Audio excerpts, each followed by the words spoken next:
Today is my dad's birthday, so in memory of my father, I'm going to tell you a story that's going to teach you what it is to actually be strong and how to actually get strong.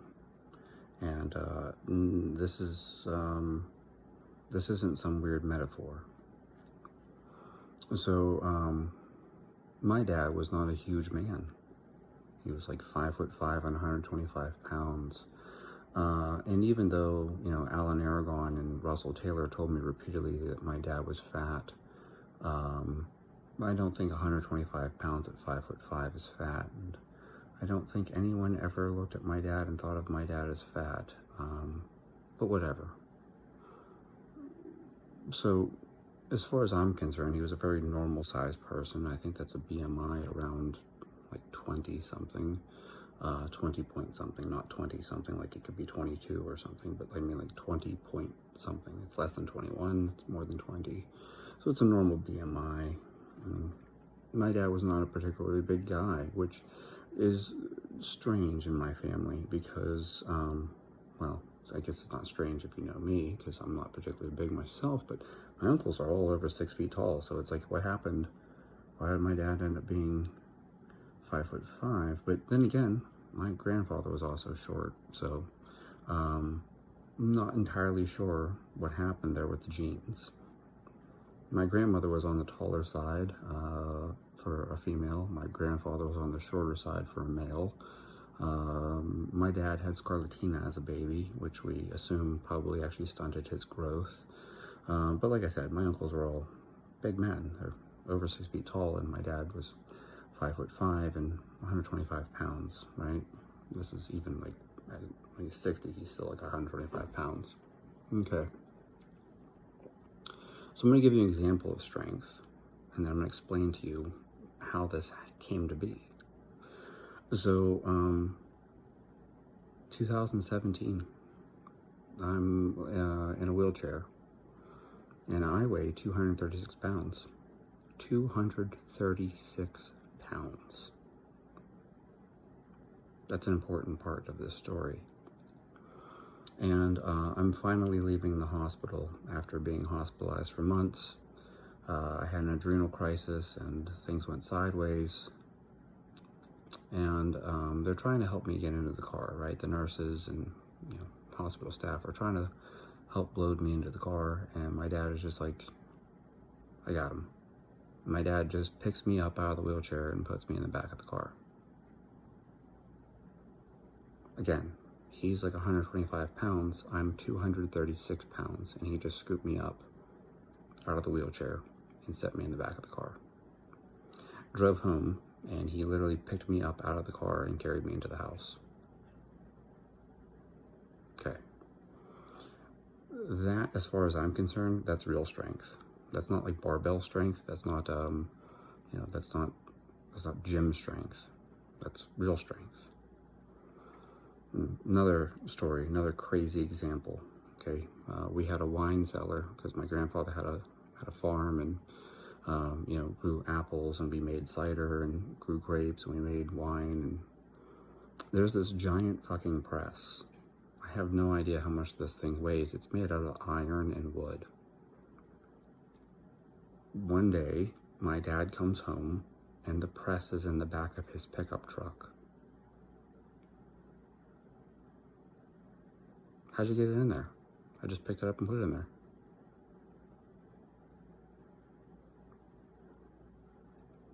And sure as shit, I watched the man slide the thing to the end of the pickup truck and then managed to lift it out of the pickup truck and set it on the ground.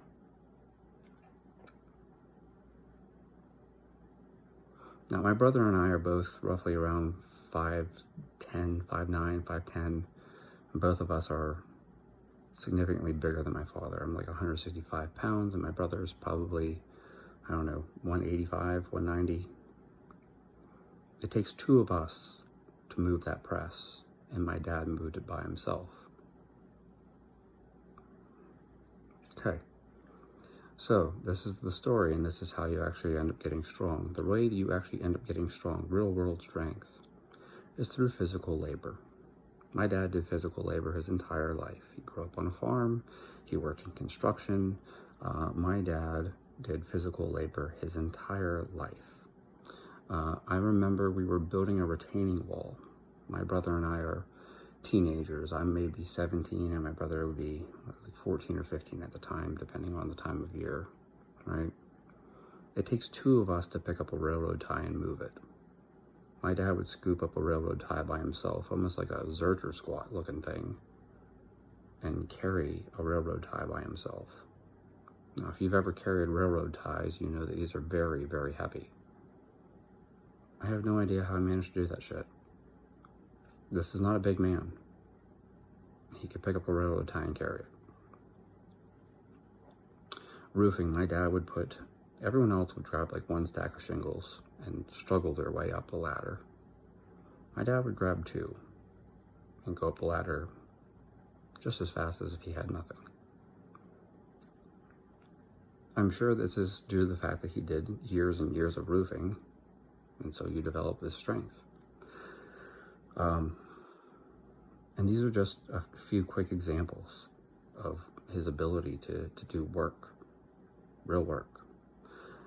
It reminds me of a John Bros story. John Bros tells this story, where he gives the example about, squatting every day. If you squat every day, yeah, you're going to be sore, and then eventually your body adapts to it. And he gives this example, though, is if you're a garbage man, that first day of picking up garbage, yeah, you're beat up and you're sore.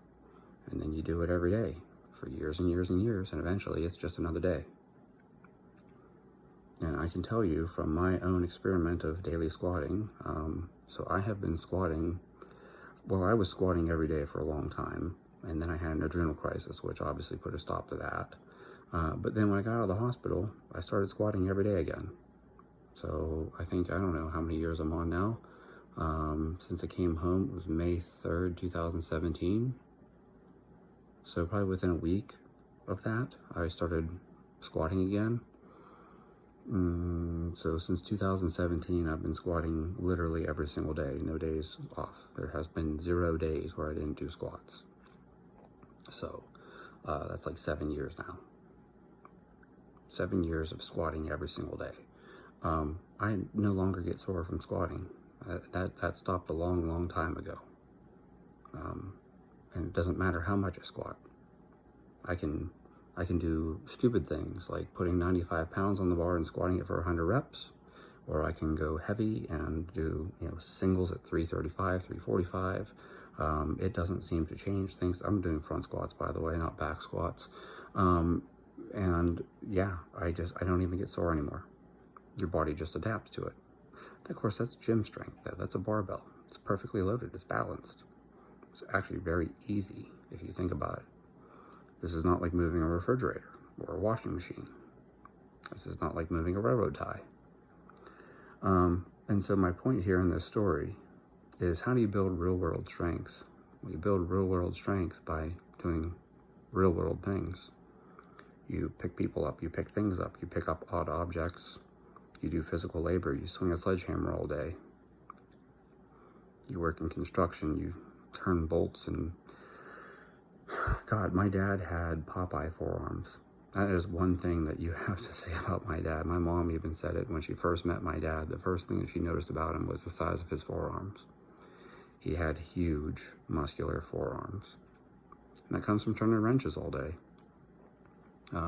He worked as a mechanic. He worked as a carpenter. He did just physical labor, roofing, all that kind of stuff like that. My dad had the strongest grip ever. It blew my mind. He could just anything. I can't do it. It took me 10 years of using the captains of crush grippers for me to manage to close a number 3 once, and I haven't been able to do it a second time. I think I just had a great day, and I was only able to do it with my right hand.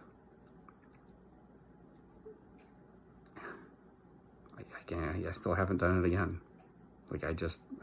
Stars must have aligned that day. And I train my grip every single day. Now, I wish I would have at some point handed my dad that number 3 just to see whether or not he could have closed it, but I bet he probably could have closed it. because his grip was always much stronger than mine. This comes from years and years and years of hard physical labor. So, for those of you out there who are interested in real world strength, you know, this is why I talk all the time about how I think strongman is one of the best things you can do. And no, you don't have to do strongman like the way it is done in a competition. You don't have to pick up a 400-pound stone. If you're me and you weigh, shit, I was like 135 pounds whenever I first started doing strongman type stuff with Elliot Hulse. And the heaviest Atlas stone I picked up was like 200 and some odd pounds. So I wasn't picking up 400, 500-pound stones. And I think I carried a 600-pound yoke at one point, and it didn't go very far. But man, I got a lot stronger doing that than I ever did doing back squats and bench presses and deadlifts. It's weird. I spent a few months doing strongman type stuff, and when I came back to the barbell, I can't remember what it was that my deadlift was beforehand, but it was less than 405 pounds.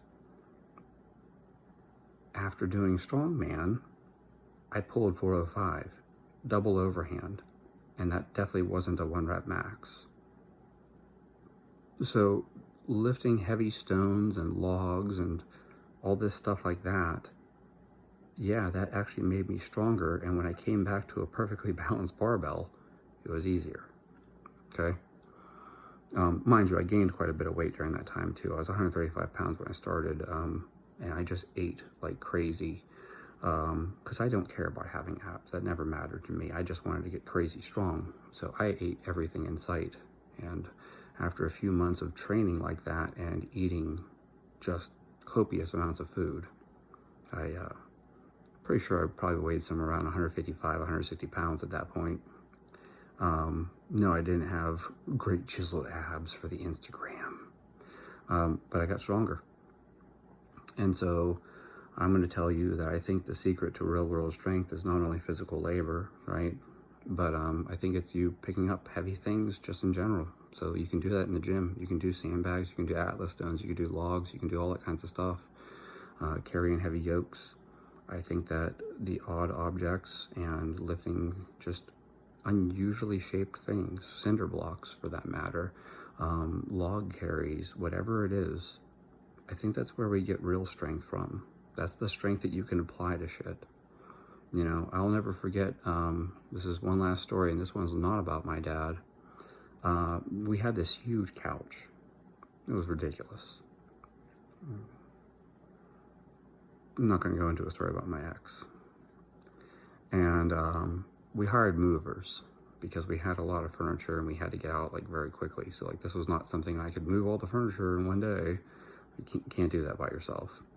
And certainly wasn't going to do that with my ex, who weighed like a whopping 90 pounds. So it probably takes 2 people to move a lot of these objects, right? And I'll never forget this dude. He was on this crew that came to move our shit for us, right?